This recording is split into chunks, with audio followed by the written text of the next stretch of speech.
I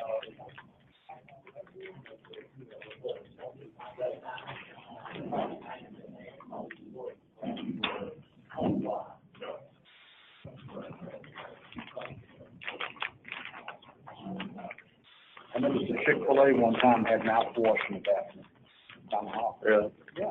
They do a good job. It's like the only fast food place to go to. You know, they'll just sell head and shoulders and run them. Really are. Really are.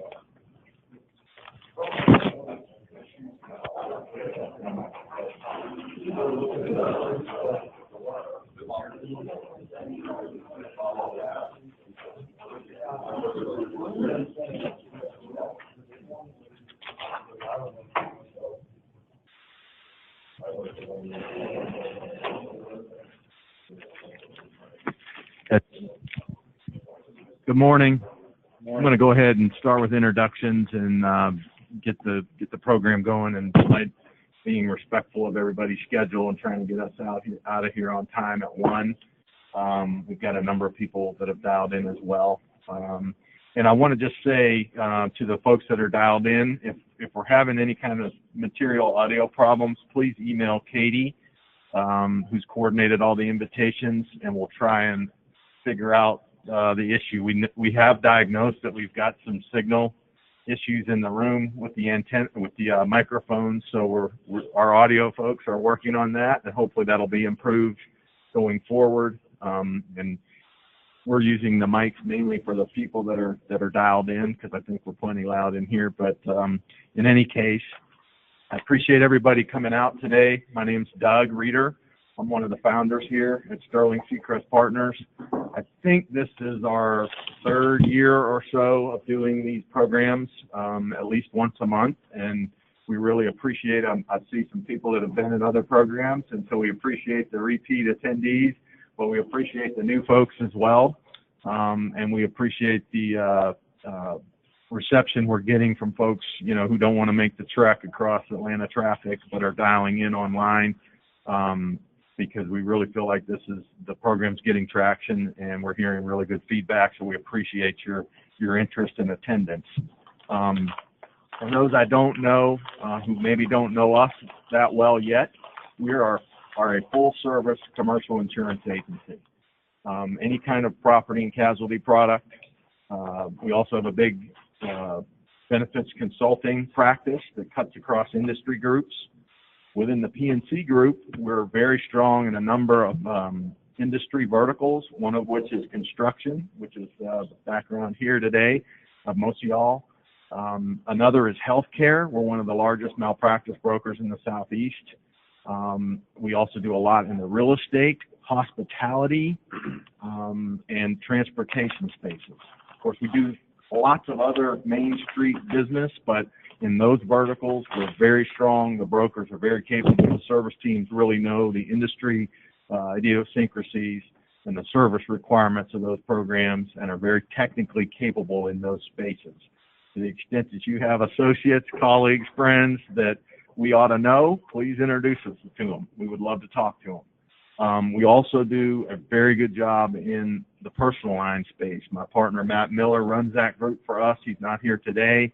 But if you need help with your personal insurance, we routinely find holes in people's programs that have been very successful on the business front, and they've neglected to look at their personal exposures and coverages. And we go in behind those situations and many, many times find gaping holes in the coverage that don't cost a lot to plug. And we are not a hard sell in that area. If we analyze your program and it's the best that's out there, we're going to tell you straight up. We're not going to try to put you in different products just because it would benefit our firm. That's absolutely not how we do that. So everybody knows folks that need personal insurance, help, reach out to whoever invited you here, and let's make a connection, because we'd love to talk to you about that. We're excited about our program today. This is probably the 4th or 5th program that different folks from Travelers have put on for us. They're one of our key trading partners. It's one of our biggest relationships, one of our oldest relationships. And they're a class act in the surety business, which is the group that's originating this program today. They're the largest writer in the business. That's not by accident, I would tell you. They've got very strong folks, very strong management, and they're an integrated surety. Our speaker today is from their claims practice, which they have a very large in-house claims practice. When you have a book that size, you're going to have issues. You need folks to help maneuver through those and make the process good for all parties. And Travelers does an exemplary job of that. So their perspective on the marketplace is as broad as it gets. They're a very good partner when we get involved with situations that need some massaging, you know, contract specifications, bond forms, unreasonable penalties, schedules, just all kinds of things like that, where an owner is putting out, you know, requirements that aren't realistic or they're problematic in some way. Because of Travelers' depth of market presence, you know, we're able to partner with them and a lot of times, you know, really affect some change in those things with the counterparty who's requiring the bond. So it's a really neat relationship, and they bring a unique, broad-based perspective to the table. Dia Silverstein is our speaker today. She's a very seasoned claims attorney with Travelers Insurance. She manages a team of claim professionals and oversees bond claims, including those of higher severity and complexity, and manages civil litigation involving surety matters. She also provides contract review and analysis for underwriting partners as well as external business associates. We're very pleased to have her back. She's given us a similar program for us a couple of years ago, and it was very well done and well received. So welcome, Dia Silverstein. Thank you so much, Doug. That's a great segue, because what Doug was talking about is going to be part and parcel of what we're going to be talking about today. But I do want to say that as Travelers, we are thrilled to have such a great partner in Sterling Seacrest. We've worked together for a very long time, and I think together we have done great things for our accounts. We hope you enjoyed the program today, and it's going to be a little bit different than we've done before. Rather than going through contracts that we have and the various pieces of contracts to be aware of, we're going to talk about certain trends that we're seeing.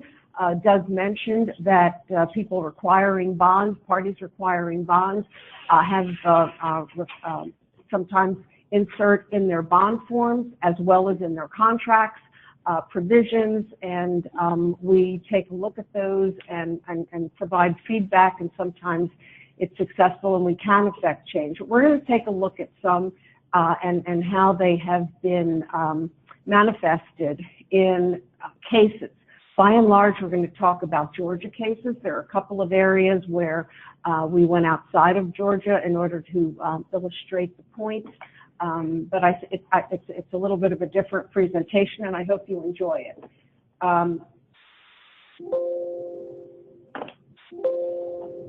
We're not changing cases. I'm sorry? Try the other arrow. Oh, here we go. Counterintuitive, I think. Okay, there we go. That's going forward instead of backwards. Okay, I'll get the, all right, there we go. Okay. So we call these risk mitigation seminars. And this silly picture of the bridge that's not going to ever have any traffic on it it illustrates the importance of risk mitigation. We like to say that we can't eliminate risk. Life is a risk. And of course, business is a risk, but we can assist you with minimizing the risk, with limiting the risk, or at least be prepared for the risk, and work that into your bid and go into a business relationship with open eyes and with full information. So we're going to look at some troublesome terms that we see that we've seen recently in some of our contracts that our accounts have brought to us, as well as some illustrations in cases. The first topic we're going to talk about has to do with unreasonable time frames, and we're going to work that into an illustration regarding warranties.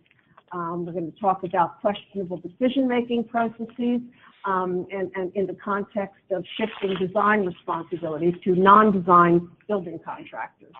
We're going to talk about the default and termination provisions that are either one-sided or provide absolutely no reason for a default. We're going to talk about various types of damages, and lastly, contracting away your sureties, right, or limiting your sureties' rights and defenses, and thereby doing that to yourselves as well, because as we know, we have the liability that is coexistent with our sureties and our accounts or our principals. So the first topic has to do with warranties, and we all know that a warranty is a promise to stand behind your work. However, it's important to recognize that warranties are not an excuse for taking over when the maintenance of a project and the ongoing care that an owner should be doing. And that's what we're seeing in warranties that are either extended or are being looked at as a substitute for maintenance. We're going to look at a case where there was a warranty. There was an express one-year warranty. The contractor also had a certificate of satisfaction signed by the owner. Defects were reported after the one-year warranty, and we're going to take a look at how the court handled this. This was a mobile homeowner who brought a suit against the vinyl siding window company alleging a breach of contract, negligent installation, breach of warranty, and bad faith.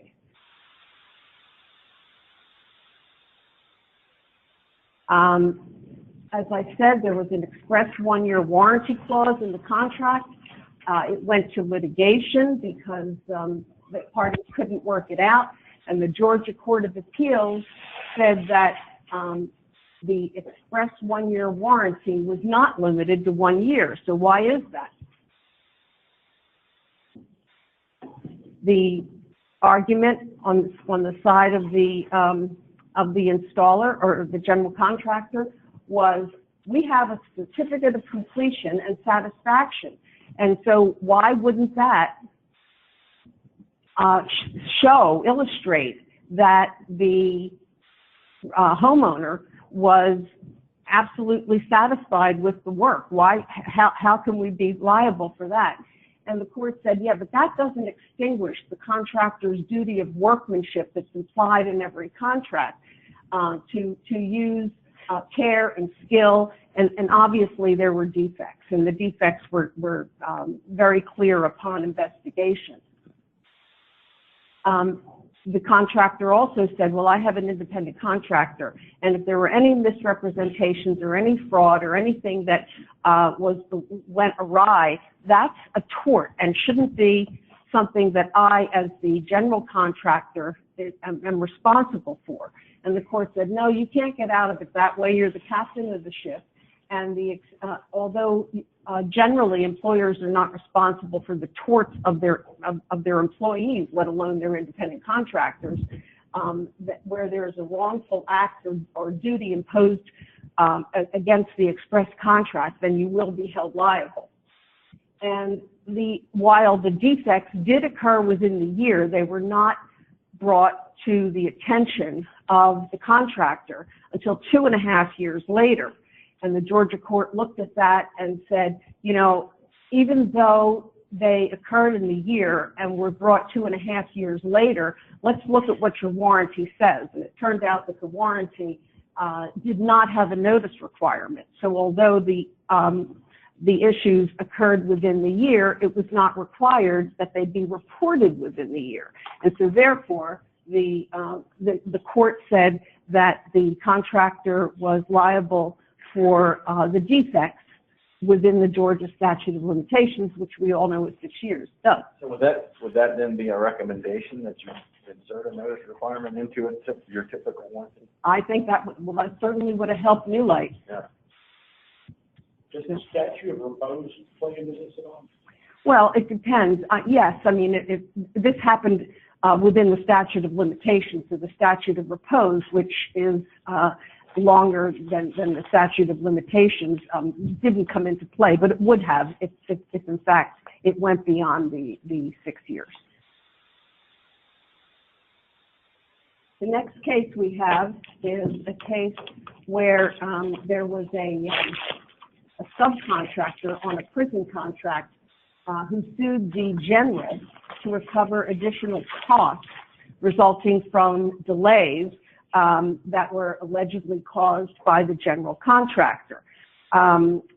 There were several letters that were written, and the court went through them, and we're going to go through the substance or the topics of the letters. But before we do that, let's take a look at some of the contract provisions. First of all, the prime contract said that the subcontractor agrees to be bound to the contractor by the terms of the contract documents and assume toward the contractor the obligations that the contractor has to the owner. Any idea of what that type of a commitment or that type of clause might be called? That's a flow down provision. So the responsibilities of the prime contractor literally flow down to the subcontractor. Very important point for a subcontractor to look at the prime contract in order to, and I realize we're talking to contractors and subcontractors today. So if you're a general contractor, you're going to want a flow down provision. If you're a subcontractor, either you're not going to want it or you're going to recognize that it's in there and price for it in your bid. This is a common discussion that we have with our clientele in the subcontractor arena. Most of our clients understand that there's typically a flow down provision in their subcontract, and when we review their subcontract agreement, we will almost automatically say, well, we need to look at the general's contract because it's all incorporated by reference. And so if you're a subcontractor in this room, you're only looking at your subcontract agreement, and it's got one of those provisions in it, you're missing half of the terms and conditions. And the liabilities you're taking on. Right. Yeah, very important. Thanks, Doug. Going on to another provision of the prime contract that this subcontractor was bound to was to make all claims in the manner provided in the general conditions. Again, you've got to look at everything in order to see what your liability is. Damages. No claim of the contractor for damages shall be valid unless there's notice received by the owner by registered mail within 15 days. That, again, is imposed on the subcontractor, and that comes into play in this case.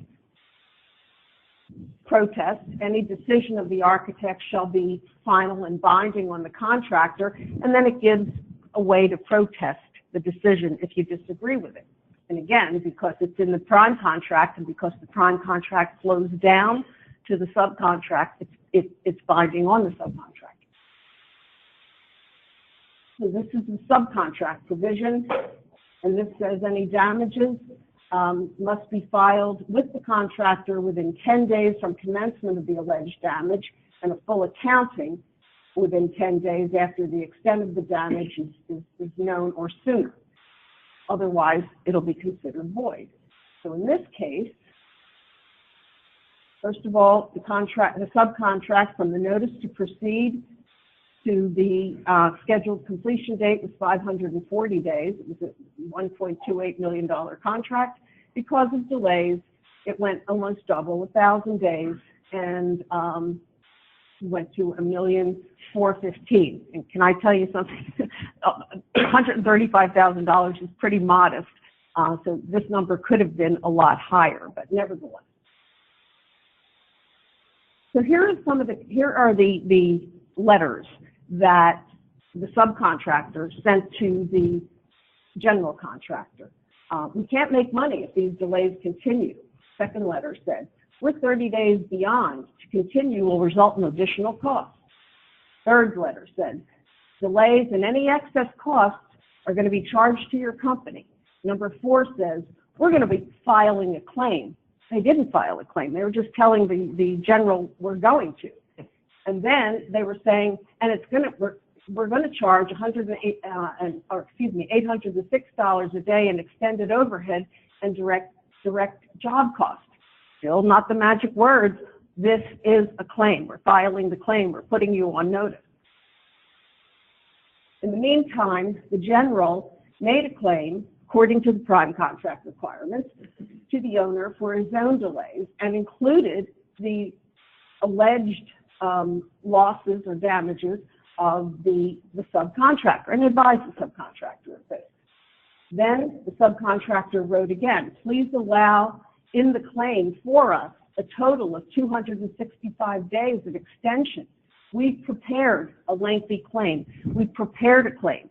He didn't say this is notice of the claim.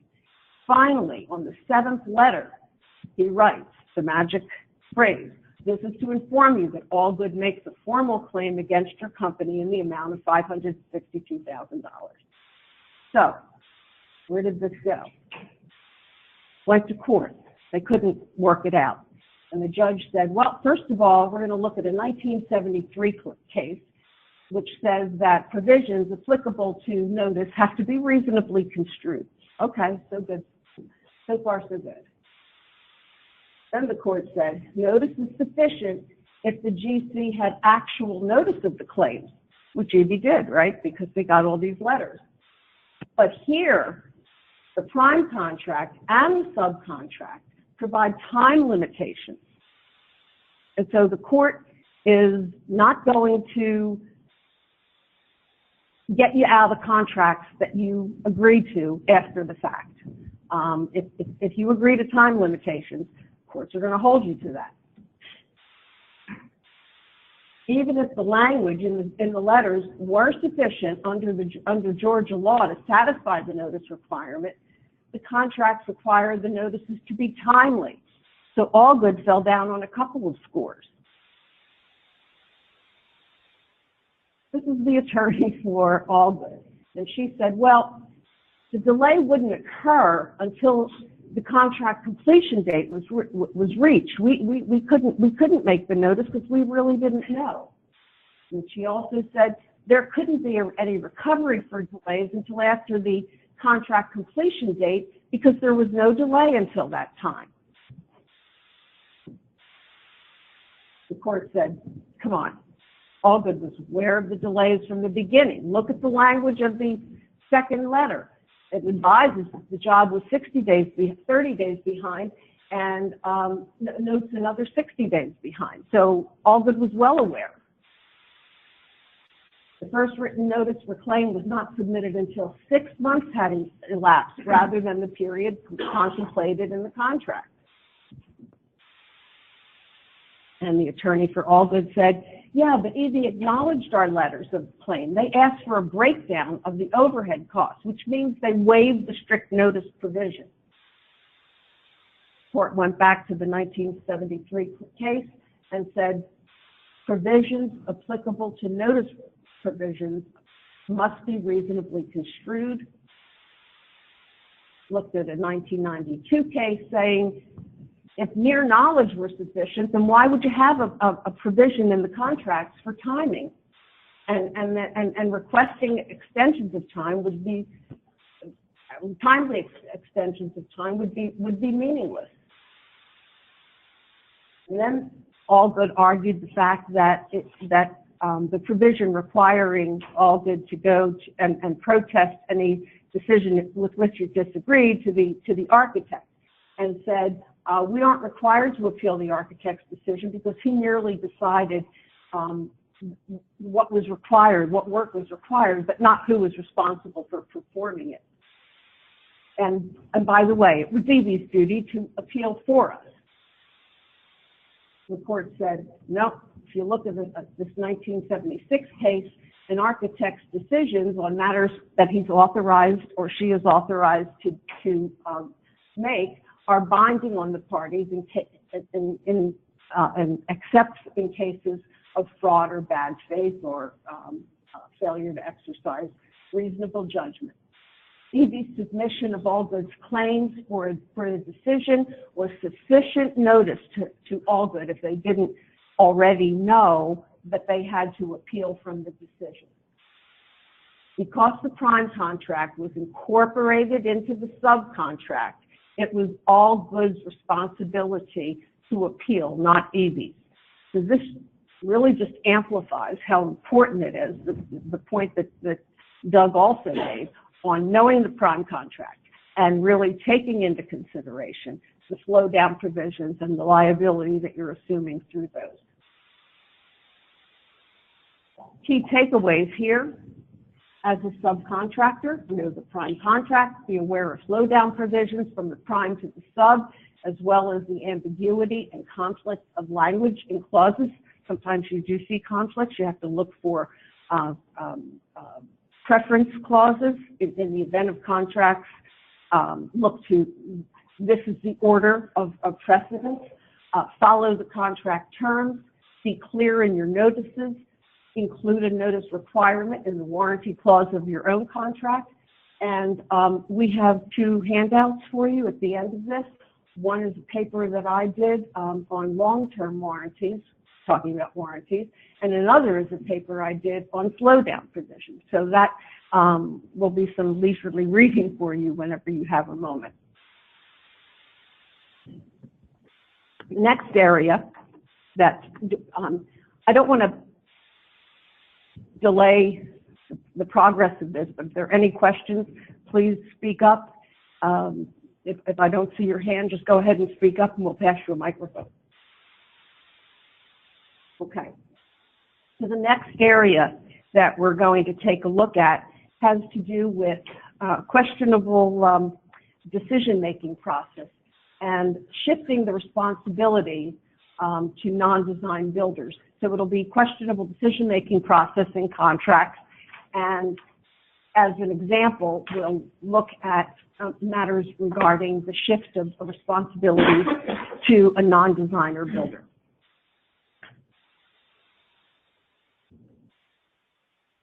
So this is the AIA A201 general conditions. Everybody here is familiar with that. We recommend the AIA documents, not because they're favorable to us, not because they're favorable to generals or subcontractors or architects, but because they are documents that have been fully vetted. They have been vetted by sureties, they've been vetted by owners, they've been vetted by generals, they've been vetted by architects. So they're balanced. Not any one party is going to be favored in these. And so generally, when we see a document that has these general conditions, we breathe a little easier because we know what it is we're dealing with. However, in this case, the city of Greensboro has, if you look at the highlighted provision, calls out that on page, that there are modifications and that there are actually 33 pages of modifications, so significant modifications to the typical A201 general conditions. Yes? Are you familiar with consensus docs? Do you have any thoughts about using those versus the AIA? I have no problem with the consensus docs. I think they're rather balanced. We like to take a look when contracts are submitted, but generally speaking, I think they're fine. Any other input or experience on consensus docs versus? They tend to follow, yeah. They do. They're not too different. Like the brand name and everything that I think consensus docs will work. Yeah. So in terms of we see AA a lot. Yeah. For the reasons you mentioned. Port testing, which is really the big thing. In addition to the fact that industry groups like it also.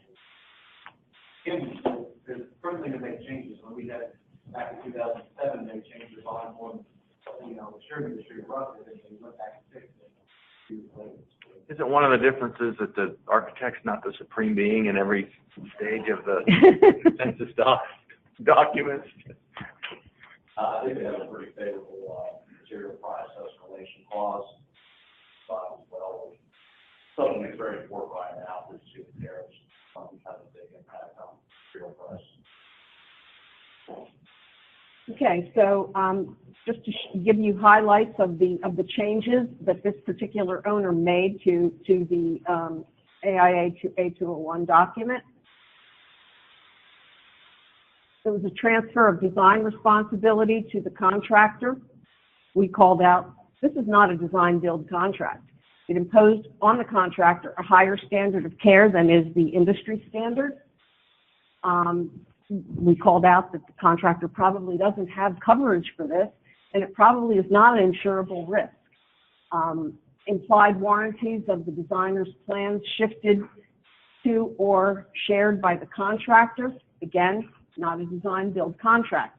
Disclaimer of any responsibility by the owner for information furnished, stripping or severely limiting the architect's authority, and shift of the architect authority to the owner and giving the owner full decision-making ability, notwithstanding the any input by the architect.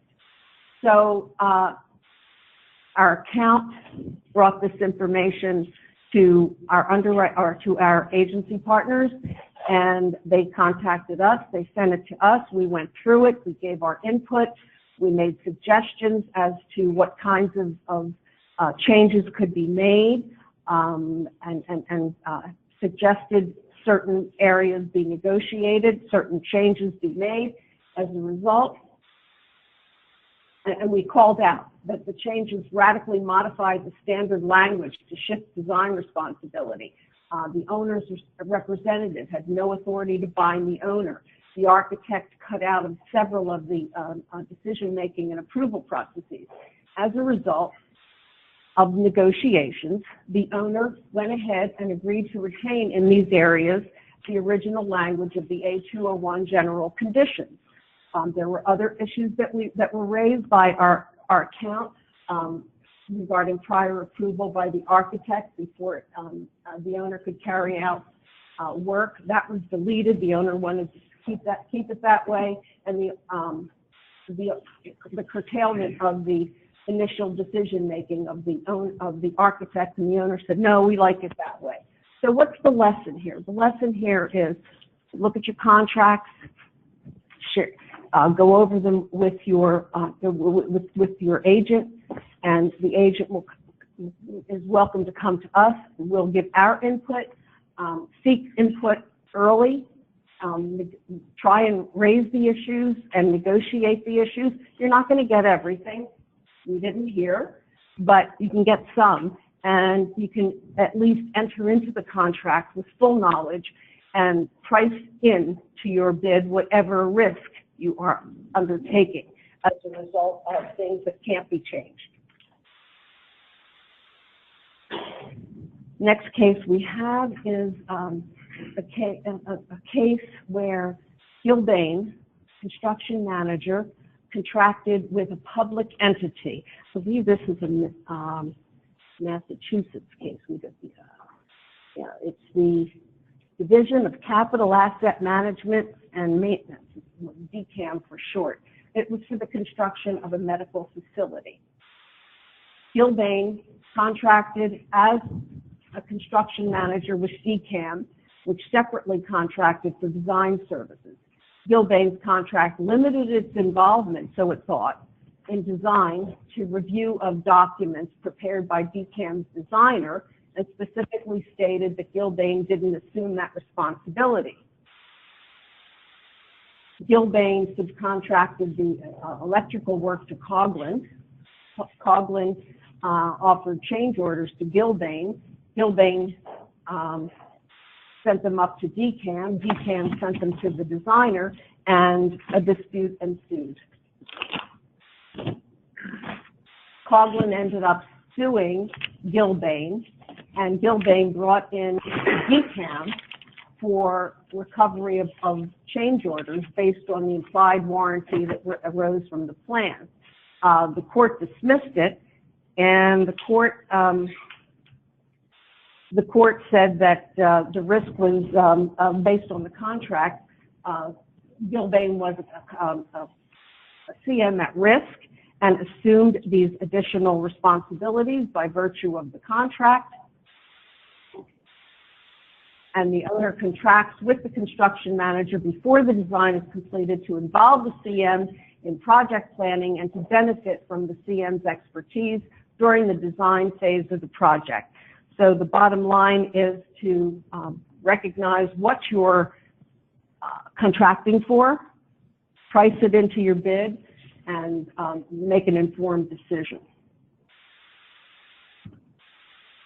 These added duties and responsibilities of the CM puts the CM at risk of additional financial exposure in the event that something goes wrong, including the broad obligation to indemnify and defend the owner. It's another area that you want to look at very closely, the indemnification language and the extent of the indemnification language and who the owner includes as indemnified parties in the contract that you are that you're entering into. Can you comment on who you would feel is legitimate and who would you feel, where you've seen parties added to that you would feel are not legitimate? Yeah, I mean, there are, I've seen contracts where owners have extended the parties to be indemnified to include financial partners, to include the engineer of record, to include the architect and the design professionals. We try and limit those as best we can to just the owner and the owner's direct employees and representatives. How successful are you on limiting that architect and engineer clause? We see that frequently. We do, and it depends on the owner. I mean, sometimes we're more successful than others. I would say we're probably more successful with private owners than we are with public owners on that. What's an example of where the architect was one of the named parties and that's turned out, to be not reasonable in a claim that is there one that you've seen where that you felt like that was an unjustified indemnity? Let me think about that. I just in concept, design professionals, this will come up a little later on, but design professionals' liability insurance is much narrower than the penal limit of bonds. And so the owner is going to want as much protection for the design professionals. And that's what we've seen. And I have had cases where but for the indemnification of the architect, the owner would have been limited to, I think it's about a $300,000 cap on damages for the design professional. So it's a back door to get some more liability out of the Exactly. architect for something they did that we should not be indemnifying them for. Exactly does.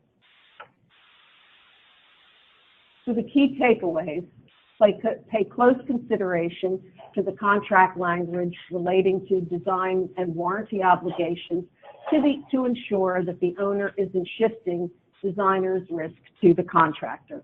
And more to the point of the shift in the design contract context, we have yet another paper for you. So see, you come to these things and you get presents.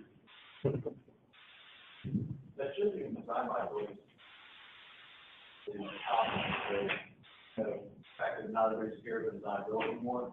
And even if you're DC, you have your own, policy, professional liability policy. Then on the language in the contract, you're scared in that coverage. It's like the greatest extent possible you can design. It's not industry agreed upon language. You could have a gap in coverage. Exactly. So the next topic we're going to look at has to do with default and termination clauses. Before we get into it, just want to throw out a couple things that are going to come into play as we look at a couple of cases. Has there been a material breach of contract? Everybody in this room is a very seasoned construction professional. And I think that you would all agree that throughout the course of a construction contract, there are ample opportunities and there may be many breaches. But not every breach is a material breach. Material breach goes to the essence of the contract. And so when you're talking about termination, we want to look for is it a material breach? Because that really is the nuclear option, right? So you want to take a look at whether the breach we're talking about is an incidental breach. And by the way, you can get damages for breaches, but termination of the contract, or on the other hand, abandonment of the contract, are, I would again call them the nuclear options. And you have to be on pretty solid ground to take those steps. Ask, is the owner in default? Because if the owner's in default, might be a defense against the default being alleged against the contractor. Does the contract require a declaration or a notice of default? Is there an opportunity to cure? Better if the opportunity to cure is in your contract. So let's take a look at a case involving, this will be a Georgia case, Hope Electrical Enterprises versus Schindler Elevator Corporation, a general contractor for a subway escalator rehabilitation project, subcontracted the electrical contractor was then terminated for safety violations. So this is let me give you a little background before we go to the subcontract provisions. So the prime contract was with MARTA, who you're all familiar with. The subcontract with Hope, the electrical subcontractor, was in 2008. There were no safety violations until 2010. The safety violations consisted of leaving the door of an electrical closet open on the platform, removing a live breaker without a MARTA personnel present, and there was also something that was in the prime contract that was called a wayside provision, and here's that provision. The wayside access procedure provision, which says contractors' personnel shall not walk across revenue tract during revenue hours. Unauthorized entry by contractor personnel shall be caused for those personnel to be permanently dismissed from the project. So those are the two clauses that we're looking at in terms of the history of this case. So MARTA issued in several months later a wayside violation notice to Schindler because of Hope, and said that Hope had to be dismissed from the project. Schindler then terminated Hope at the direction of MARTA. Hope then sued Schindler for wrongful termination. So Schindler responded by making a motion for summary judgment. So a motion for summary judgment says to the court, even if you take into consideration all the arguments the other side has made, and you take those as, assume that those are correct for purposes of argument, we still win because of our position, because of this violation, we still win. And so they made a motion for summary judgment. Courts look at those very carefully, and they have to determine, is it a matter of law, which judges decide, or are there facts that come into play? And facts are outside the purview of the judge. They fall to a jury. So if the opposing side can establish that there are contradictory facts, then the judge will say, I can't decide this on summary judgment. This has to go to a jury. That's kind of a little background of what's happening here. Let's look at the subcontract provision, which Schindler used as the basis for its termination, which talks about repeatedly failing to carry out the work. So that term repeatedly is going to come into play. It's very important. Cited violations that Hope had been accused of, and also said, yes, there's a provision for an opportunity to cure, but how do you cure a safety violation? If the door is left open, how do you cure that? If a person's on the track, how can you unwalk from the track? I mean, so they alleged a doctrine called futility. It was futility to give them an opportunity to cure, or that's at least what Schindler argued. And the court said, well, we think, first of all, we think it's up to the jury to determine whether the violations by Hope were repeatedly failing to carry out the work. We can't make that decision. And I can just tell you, there are terms in contracts like repeated, like reasonable, which they sound great, but they are litigated all the time, because what's reasonable to one person is not to another. What's repeated to one person is not repeatedly to another person. The court said, and let's look, by the way, at the wayside violation. This wayside procedure, this says that the personnel shall not walk across, and that personnel can be permanently dismissed.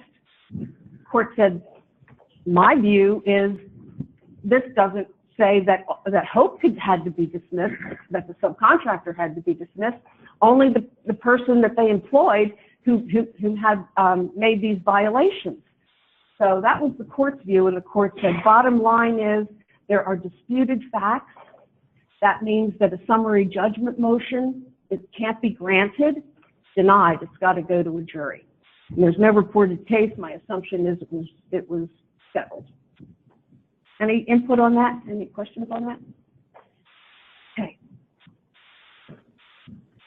Next case in this under this topic is Butch Kavitz versus Marpol. This is a federal district court case. It is a Pennsylvania case. Didn't have one for Georgia, but it's very instructive in terms of the materiality issue that we discussed. Subcontractor abandoned the project due to the general contractor's failure to issue payments on 3 of 7 payment applications. The general contractor therefore hired a replacement subcontractor, and the subcontractor sued the general, and the general counterclaimed.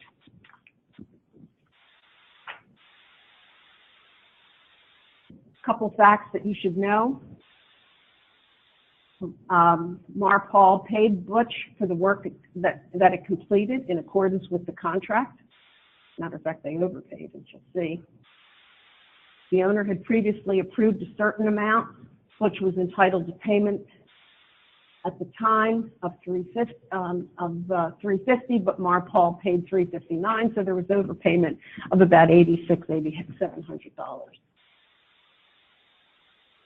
Marpol counterclaimed for the cost of additional expenses of $18,000 as a result of the abandonment. Again, this is pretty modest damages, but nevertheless, it makes the point. So what did the court say? The court looked at it and said, we think that Marpol's underpayments were negligible, not a material breach. So they did not trigger, in the court's view, the nuclear option of allowing Butch to abandon the project. Therefore, Butch's desertion of the project is not justified. Because Marpol did not breach, Butch was not relieved of its duty to perform. By abandoning the project without cause, Butch materially breached the contract. So the court said the abandonment is a material breach. And that inflicted damages upon Marpol, or the general, that it incurred $100,000 and the $18,000 due to the abandonment plus attorney's fees. So that case illustrates nicely the difference between material and non-material breaches in a contract, and what the courts have said about actions that result from that. It sounds like, I mean, an $18,000 claim by Marpol and a $8,000 claim by Butch. How did they end up in court over a $9,000? I mean, it's silly, wasn't it? Difference. Yeah. Yeah. There must have been some other axe to grind. Yeah. There's got to be a backstory. Exactly. This is one of those cases where it's the principle of the thing, right? And you pay a lot of money for attorney's fees just to prove a principle, apparently. Crazy. Their attorney. Let's see. So what are the key takeaways for default and termination? Make sure your contract and your subcontract clearly define the reasons for termination. Follow the procedures. Now, there are 5 even in that last case that we looked at was not a Georgia case, the one before was, and we found some circumstances and standards or points that Georgia courts actually look at to determine materiality. Those are the extent to which the injured party will be deprived of the benefit of what he's contracting for, the extent to which he can be compensated, the extent to which the party failing to perform will suffer forfeiture of its rights, the likelihood the party failing to perform will be able to cure. Oh, by the way, I have to tell you, in the Schindler case, I think I missed saying this point. The court literally said, you can cure a safety violation. You can cure it by not repeating it. So that was the court's determination there. But in any event, said a jury's going to have to decide that and send it back to the jury. And so the likelihood that that there will be that the cure will actually remediate the failure, and the extent to which the behavior of the party failing to perform comports with the standards of good faith and fair dealing. Whether a contract says that everybody has to act within good faith and fair dealing, they do. It's implied in every contract. This goes back in the common law to Old England. So, in that Schindler case, where whatever they call it, that section of that contract. The wayside provision? Yeah, wayside provision. Mm-hmm. I mean, I guess one of the lessons from that is, I mean, that's just that wasn't a very clearly defined, it implied we're going to make you terminate your person. It didn't imply that they were going to terminate, that was grounds for termination. And that probably would have, if you're going to leave it in, probably would have been what you wanted to add, just yes. to spell that out. Yes. That violation of this agreement will be cured by termination of the individual, and it would not constitute a default on the contract or something like that. Yeah, or not to terminate the contractor. Right. Just the personnel. And I would even argue that the personnel you can cure it by if you altered the contract, that personnel can't work on the tracks per se. But in any event. I guess I would add to that from a practical standpoint, we look at a lot of contracts ourselves, and I mean, we're not attorneys. We do have some attorneys on staff that help us with this, but we are surety underwriters, and we have had experience with some of these provisions and seen litigation, and one of the things that we keep top of mind, I guess, when we're looking at these things is what the heck are they trying to, when they have a provision in there, I mean, sometimes it's like, don't abandon common sense when you're reviewing these contracts, and something that just doesn't, if you struggle to figure out what the heck they're trying to accomplish, it's a lot easier to negotiate. Some folks don't necessarily agree, but it's a lot easier to negotiate when you're all friendly, particularly in a market like right now where all the owners need you contractors. I mean, there's never been a better time and place to get onerous contract provisions removed, because there's not 10 contractors behind you lined up to do the job. And I think, some folks are real reticent to try and negotiate with big companies if the other party's, substantially larger. I would say in our experience, a reasoned logical pushback on what are otherwise you can't understand them or they're onerous provisions is successful more often than not. I mean, even if it's an insertion to clarify something or a deletion, we just can't live with these 4 words. We don't know what you're trying to accomplish there. I mean, you can do a lot of improvement on contract documents by eliminating a few words in a provision or inserting some. And I think some folks miss that opportunity because they don't think they have a lot of leverage. And I would just say, particularly right now, you have leverage. Absolutely. But most counterparties are not deliberately out to get you. And so if you push back with some logic and reason as to what, you know, what your argument is, I think we see more success than the broad population would assume. Absolutely correct. I agree with absolutely everything Doug said. I talked to a sub last week that had a contract presented to them that said you cannot redline this contract.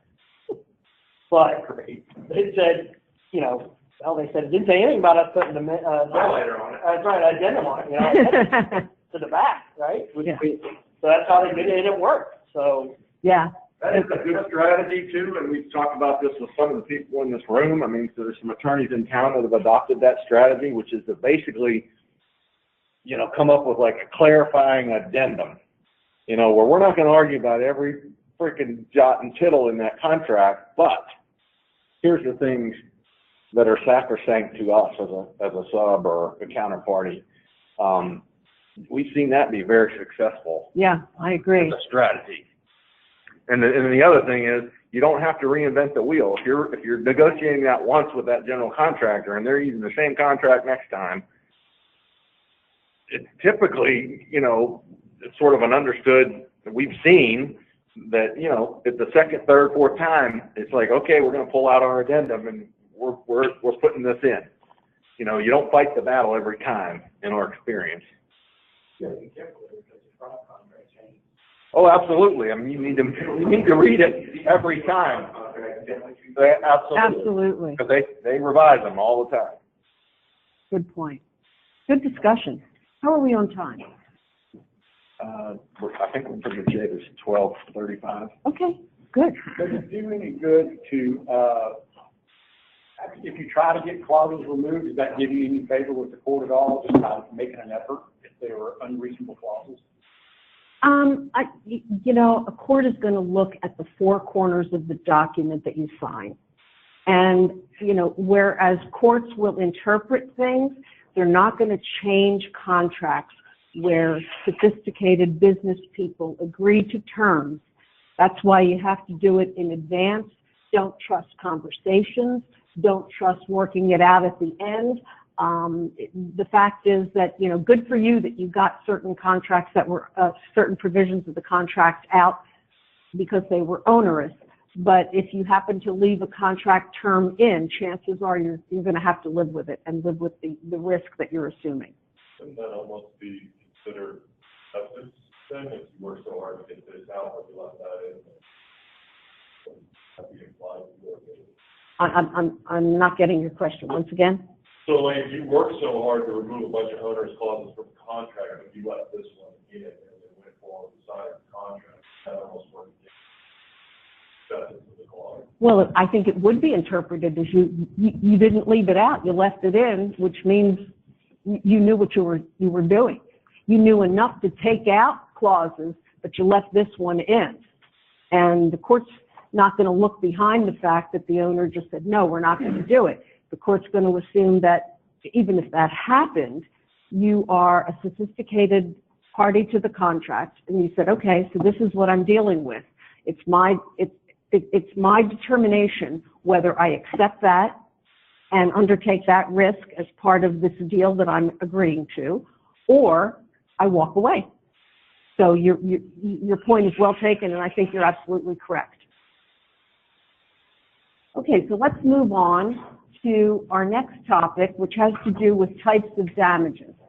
So actual damages are damages that, as you see, they're also known as direct damages or general damages. They flow directly from the contract. They are, you know, if a contractor agrees to build the building, doesn't build the building, the fact that the owner has damages relative to not getting the building are direct damages. Consequential damages are damages that are related. In order to obtain consequential damages, they have to be somewhat foreseeable. Somebody has to say, because of this, I should reasonably assume that this occurs. Usually you'll see consequential damages in terms of lost profits, and lost business, that type of thing. They're not easy to prove. They're more difficult to prove, and they could really drive the contract. Liquidated damages, everybody knows what that is. Those are usually associated with delays or milestones in a contract. Liquidated damages and consequential damages can really drive what a dispute over a contract is going to end up costing. We have some suggestions relative to caps, relative to mutual waivers, that kind of thing. And we'll wrap up with that.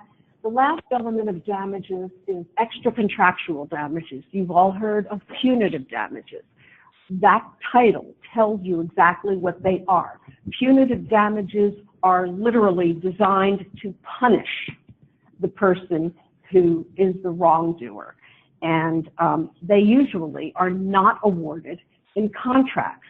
Sometimes they are. What are they awarded for? They're awarded for behavior that is determined to be outside the scope of contract, that is determined to be in the realm of torts. And so therefore, extra contractual or punitive damages may be assessed. And we'll see an example of that in one of the cases that we cite. The first case that we're going to look at is a joint venture case between, this is a Georgia case. This is CRS Serene versus Dravo. And Dravo was the designer portion of this joint venture to build a power plant for a fixed price for the Navy. Didn't work out too well. There were problems caused by deficiencies in Dravo's design documents and other contractual and fiduciary breaches. And so CRS claimed a $30 million loss. Now we're talking real money. So, I'm sorry? That's small money for a nuclear power plant. Well, yeah. But in terms of the types of, the amount of damages we've been talking about today in terms of the cases. So the trial court found that Dravo had breached the contractual and fiduciary duties and actually did cause some, but not all, of CRS's damages. The trial court put a number on it of about $5.5 million. It went up to the Court of Appeals. Dravo appealed it, and the Court of Appeals said, you know what, you've got to determine and clarify how you came to those damages, and so remanded it, which means sent it back to the trial court for clarification. The trial court clarified its methodology by specifying what percentage of loss Dravo was responsible for in each category of damage. Dravo came back and said, well, wait a second, we didn't cause all. So you have to limit the award to the specific increases shown to be the result solely by our breaches. That was what Dravo argued to the trial court that should be the standard. The trial court said, no, can't do that. That would create an impossible standard.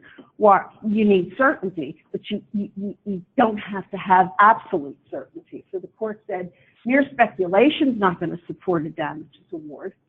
Plaintiff just needs to show a reasonable degree of certainty, the total amount of damages, and the degree to which they are attributable to the defendant.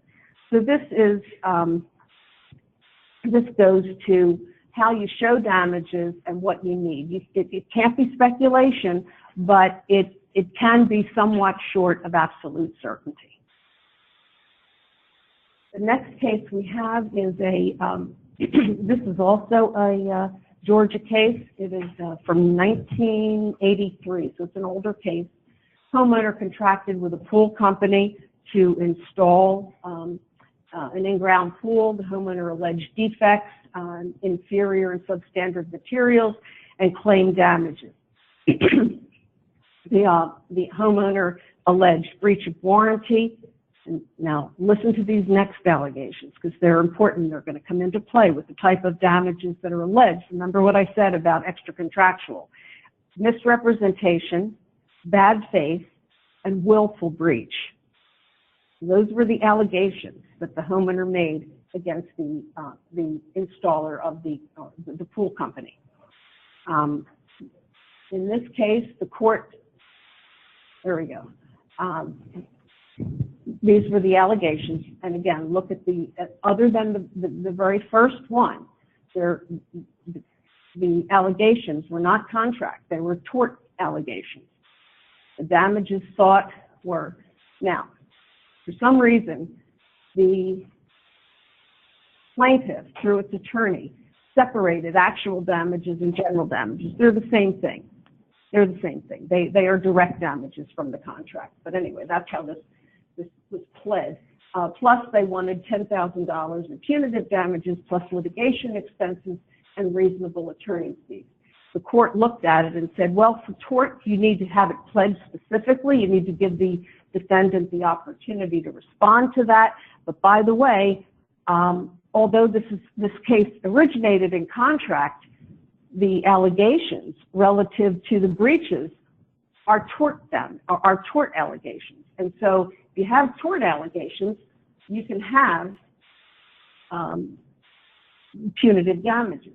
The arguments on the part of the full company were, wait a second, general and punitive damages should not be permitted because this was a contract case, not a tort case.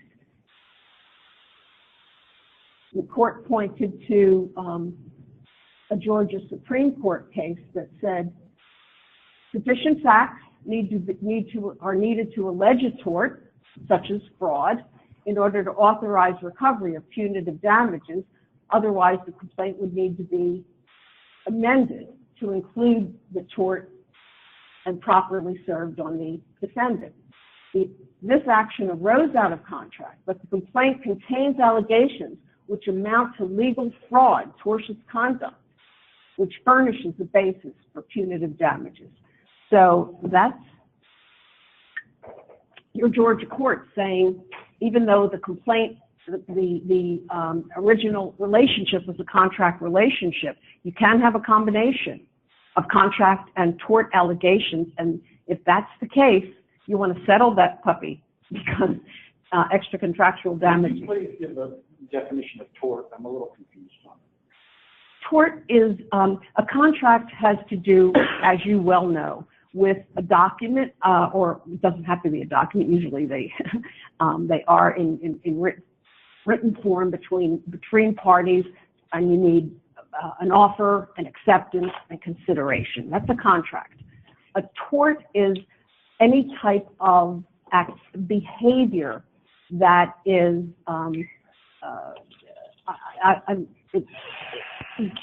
non-contract, such as negligence, such as intentional. There are intentional torts and negligent torts. Torts are divided into two categories: intentional and negligent. Negligent tort is when you're in a car and you sideswipe another car by accident. That's why it's called an accident, right? Intentional torts are just what the definition says, or what the name says. It is an intent to inflict harm or to do damage, and that can be an assault or a battery upon a person. And it does include intentional misrepresentation. It does include fraud. Got it? Okay. So that's what was included here: tortious conduct. For some reason, that name has stuck around for many, many, many years and centuries in the common law because nobody's come up with a better name. There we go. And now we go on to another case, and this is this involves a contractor and a subcontractor, McDevitt versus an air conditioning or an HVAC subcontractor. McDevitt entered into a subcontract with Casey for the design and fabrication of a waste riser system in a hotel. I believe this was an Embassy Suites. McDevitt sued Casey and Casey Surety to recover damages allegedly sustained as a result of the breach. Now remember, the last case focused on extra contractual damages. This is the case that's where we're going to look at what I called in the very beginning slide of this topic, consequential damages, because it has to do with a hotel We're going to look at what the hotel lost as a result of this breach. Again, the number is not going to be a knock your socks off number, but the concept is there for you. Want to find Georgia cases. So McDevitt sent formal notice of the issues to Casey and its surety. Further investigation showed that the couplings were improperly bonded. I believe it was an imperfect type of adhesive that was used. Casey declined the opportunity to cure or to perform the repairs, and McDevitt therefore hired a completion contractor, cost about $152,000. The hotel, meanwhile, invoiced McDevitt based on past occupancy. And then McDevitt sought indemnification due to the terms of the subcontract from KC and its surety. Little plug here for getting your subs, particularly your key subs, bonded, putting their surety on the hook, except if it's Sterling. So the Georgia court said that Georgia statute 1368 allows for recovery of profits, which are the immediate fruit of the contract. Quoted a case saying that a hotel operator only needed to show generally the facts that will enable a jury to approximate his losses and ascertain damages. Cited another case with regard to lost profits. In that case, it was rental income. Again, these are the types of damages you see in consequential damages. They're recoverable if they're shown with reasonable certainty. So, what are the takeaways relative to damages? Review the contract damages provisions. Look for overlap. You cannot have actual damages and consequential damages together with liquidated damages for the same breach. You can have all of these in a contract, provided they are for different breaches. Again, don't expect you to take a law school course. That's what Sterling is here for. That's what we're here for. If you have any questions when you come upon these things in your contracts, ask us. We're happy to help. Negotiate caps on liquidated damages. As I said, these can really direct where your profits and losses are going to be on a matter, and consider a mutual waiver of consequential damages. What we're seeing is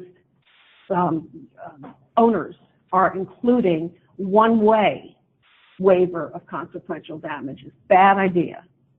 And consequential damages can really mount because, again, as you saw in the last case, you don't have to have absolute specificity, and it can really mount up if you're talking, lost profits, lost occupancy if you're dealing with a hotel, depending upon how busy they are at certain times of the year.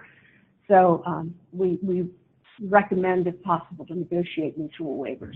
Strategically, if you can't get a mutual waiver, you prefer a liquidated damage number that you could live with. Yeah, that would be true, and still, and better even still. Subject to a cap, ideally. Exactly. Subject to a cap. Exactly where I was going. Because, AIA documents waive consequential damages if they're not amended. A lot of big Fortune 500 companies, if you're building something revenue generating, they may have consequential damages attached if you don't deliver in a prescribed time. You'd rather substitute, you don't want consequential, because they're going to say lost revenue, and it could run out and be a huge number. You'd rather have some form of liquidated damages subject to a cap. And I mean, were you going to speak to how you would tie the cap back logically to? I mean, I think Travelers has talked in the past about how do you come up with a cap? Well, what do you stand to make on the contract? Right. Okay. If it's a $5 million job and you got a 5% fee in it and it's $250,000, why would you gamble more than that? Right. So, 1 times your fee seems like a reasonable place to start. Yeah. Or if you want to start at 50% of your fee and back up to 1 times your fee, But tying it to the fee at least has some logic. It does have some logic, yeah, and I've seen people, say 10%, 15%. So it depends on what you can negotiate. Along those lines, I can add something. I seen recently where a subcontractor took a different approach, rather than put a cap on it, they left it open-ended. But they put a disclaimer that they're not going to pay any liquidated damages for any reason until they exceed $500,000. So they're putting GC on the hook for the first $500,000 of any liquidated damages.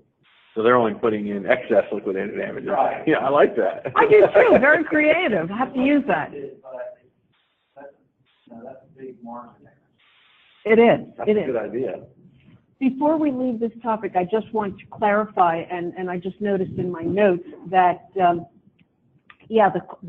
court said that the hotel was entitled to lost profits, and by the contract, not only did Casey have to indemnify McDevitt, but by virtue of the contract and the bond, the surety of Casey had to indemnify. It was an indemnity bond. We don't like those, but they're out there. And had to indemnify the general contractor, McDevitt, as well. The next topic is the I want to circle back to a point you made earlier that I don't know that. I think we've lost this. Let's try this. Hello? I think you can hear me in this room, but I'm not sure about the people on the, who have called in. Hello? Okay, that's better. She had referred earlier to the fact that, if you leave one of these provisions in and you're providing a bond, I mean, you're not really getting away from it, right? I mean, even if the surety company is backing it up, I mean, in a minimum, you're corporately guaranteeing the surety, if not personally guaranteeing the surety on top of that. So to the extent that something, triggers a bond exposure to your surety, I mean, I think, what was the term you used? Coincident or Coexisting, yeah.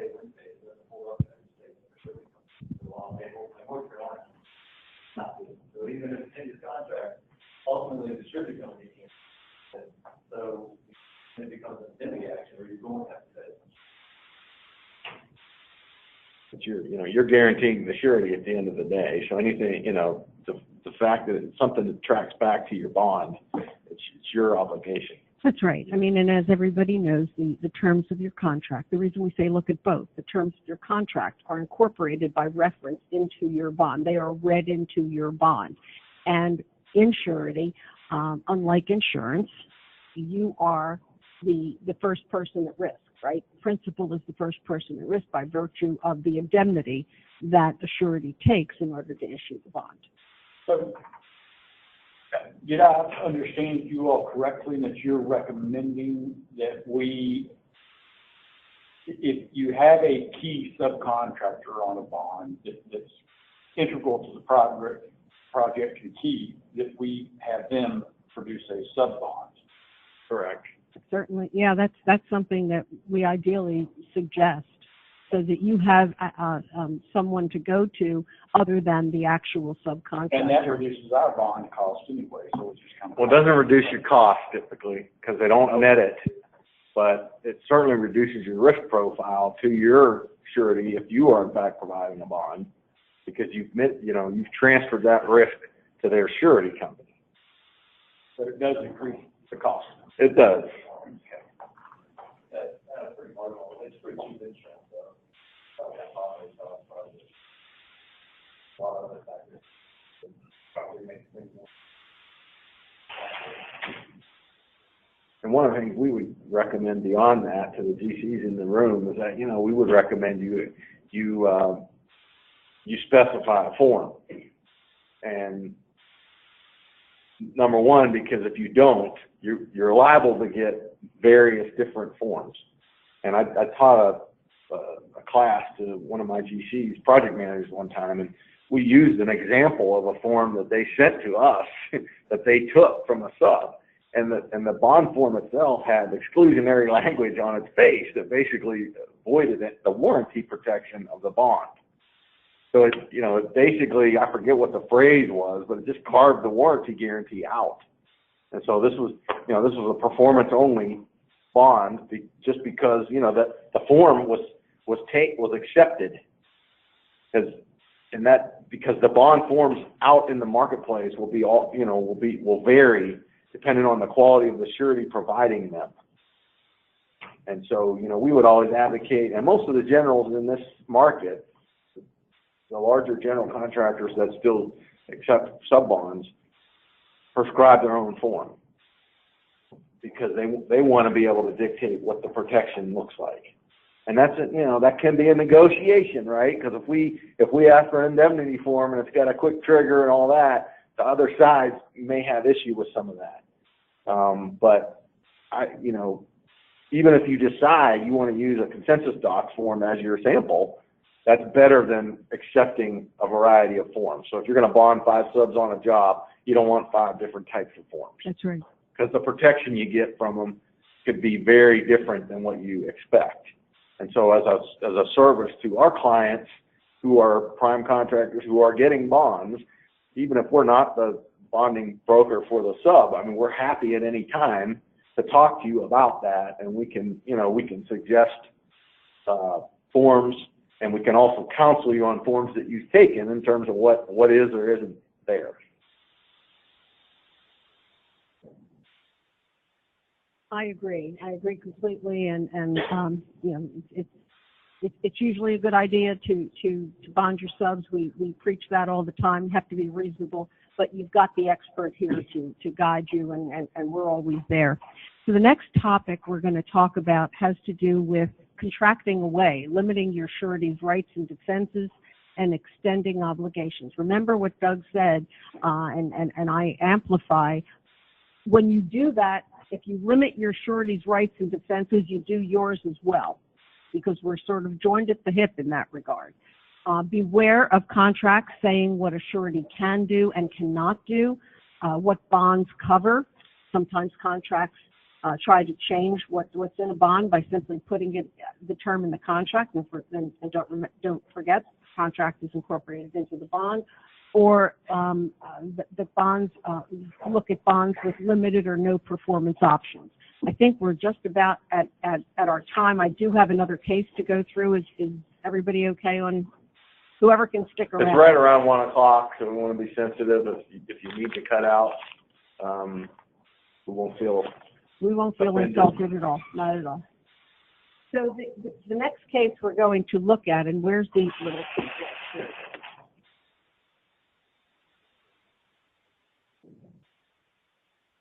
So this is a case involving a surety, commercial casualty versus Maritime Trade Center buildings. The general entered into a subcontract with IL Construction, who was bonded, for certain concrete work on its project. IL obtained a bond written by Commercial.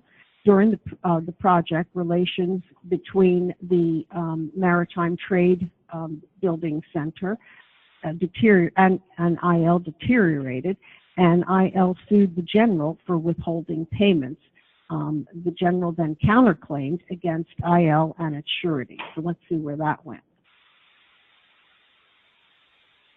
Before we get there, let's leave that up there for just a second. So a little bit of background. The bond contained a notice provision. This was, by the language, it sounds like it was an AIA 312 bond that required an owner default and said that the owner had to notify the surety of the default within a period of time, request a conference, or if the owner has declared a fault, has formal default and terminated the contractor, and the time limit during which they were able to do that, and the owner has agreed to pay the balance of the contract. So these are the typical terms that are in the AIA 312 bond, and I believe they're also in the consensus stock bond.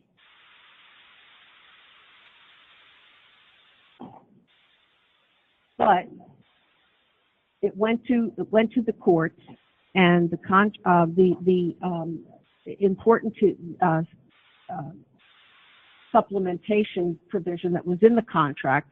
The bond was silent, of course. The standard form does not contain anything relative to the ability to supplement the work. However, the subcontract did. It said that the general could supplement the subcontractor's work with 48 hours notice, and it also included that the surety agrees to pay for the supplementation. The court then took a look at, I'm getting mixed up into which of these I use. The court then took a look at a case from 1998 called Griffin versus Continental Insurance, and it said, apply the general rules of contract first to consider whether the language employed by the parties is plain and unambiguous and capable of only one reasonable interpretation. However, the bond, which is the contract, had no reference to supplementation, so there was really nothing for the court to look at the bond. On the other hand, the subcontract was very clear that it could be that the work could be supplemented with 48 hours notice. And so the bottom line of this case is that both the subcontractor and the subcontractor surety were on the hook for payment.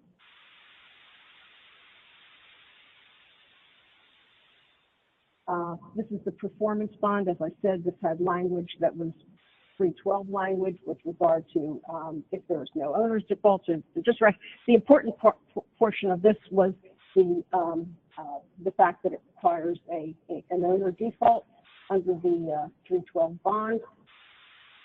What's happening here? There we go. I'm going in the wrong direction, aren't I? There we go.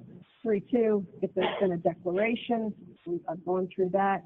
We need an agreement. And then we look at the contract. Okay, this is the, I didn't realize I had these up here. This is Article 13 that specifically says that supplementation is allowed with 48 hours notice. And then look at the part that's in red. The contractor may recover from the surety, and both the subcontractor and surety agree to pay the losses, including attorney's fees. That was pretty clear. That was incorporated into the bond, something that could have been negotiated. Don't know if you would have been successful, but at least you would have had a... So you basically, that provision hung the surety out to dry. It did. There was no defense for the surety, basically, because they gave notice, they supplemented, and they basically said, all right, surety, you owe us the money. Absolutely. So that's the subcontractors in here, that's not a provision you'd want to have in your bond. Not at all. And if we're bonding the subcontractor, we don't want it in there. So, there you go. Key takeaways. Look out for owner-drafted performance bond and contract provisions that amount to unqualified duty to complete without regard to default. Look to industry standard forms such as the 312 bonds, the 201 general conditions. The consensus docs are fine. Look for terms that seek to extend the surety's obligations to include things like maintenance, warranty, damages, costs. Discuss this with your surety, negotiate with the owner. Look for contract or bond terms that eliminate the surety's rights or defenses. Again, discuss and negotiate, and be aware of clauses allowing the owner to increase the bond penal sum without notice to the surety. If retained, include a cap, put a percentage on it. I can't tell you what you can negotiate, but you can at least try. So those are the key takeaways. So again, a little public service announcement. We take great pride in providing business support and value-added service to our producer partners as well as their valued accounts. And we help hopefully to assess your risk, provide honest feedback, act as a sounding board, and help you to make more informed business decisions. With enough lead time, I have had the opportunity to bring in the Surety and Fidelity Association of America. That is a pretty powerful organization. It's a lobbying organization in Washington, D.C., and they have written to owners and said, Travelers is the largest issuer of bonds, et cetera, but we represent the entire industry. And this is why this particular provision would likely prevent sureties from issuing the type of a bond for the type of contract provision that is in dispute here. It takes a little while for that to happen. Sometimes you don't have the luxury of that kind of time, but just to give you an example of the types of things that we provide in terms of value-added services. And I know David just picked up the papers. Please do take those with you when you leave. There are 3 papers on the topics that we talked about, both the extending contract liabilities for non-designers, warranties, as well as slow-down provisions. And then this is our famous disclosure, which says that anything in here that was wrong is totally my fault and not Travelers. So thank you so much for your time. I've enjoyed this. I have in the past as well, and I appreciate your giving up your lunch to spend it with us. Thank you. Thank you. Just be on the lookout for the next program. We've got it teed up for Wednesday, September 26th. Jeffrey Smith, the managing partner of Cyber Risk Underwriters, will be our speaker. He's going to share with us current cyber attack examples, such as recent City of Atlanta breach and how to avoid being hacked. This is a big-time, increasing frequency type of claim that probably a significant percentage of all insureds do not currently insure. So look for that. We'd love to see you again. Thanks. It really is. People, Yeah, exactly. we're selling it like Yeah, frequently. yeah. Can we run a little long? Thank you. Very much appreciated.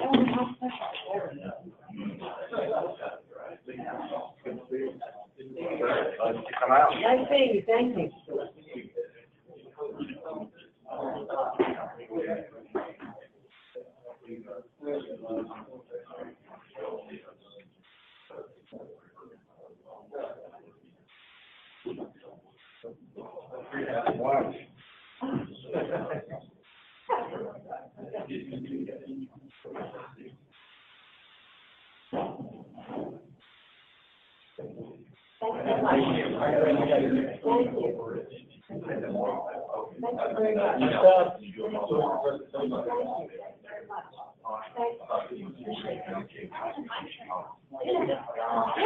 It died. It wasn't advancing, and maybe it's a battery thing. Give me a couple minutes. Thank you for your hospitality today. Thanks for coming out. Good to meet you. Nice to meet you too. Thank you. Appreciate your business. Thank you. I have to get permission. I think we have it on flash drive. Thank you for your all your work, getting it together. Yeah. We also say that we have an internal network type program that we save it for everyone here. Yeah, I'm going to have to double check that. You know, there are certain things that's why I have the papers that go outside the organization and certain other ones that are proprietary. So we'll let you know. I'll get back to you on that. I'll get your question. Thank you. Good meeting.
I'm not first party, so. Yeah.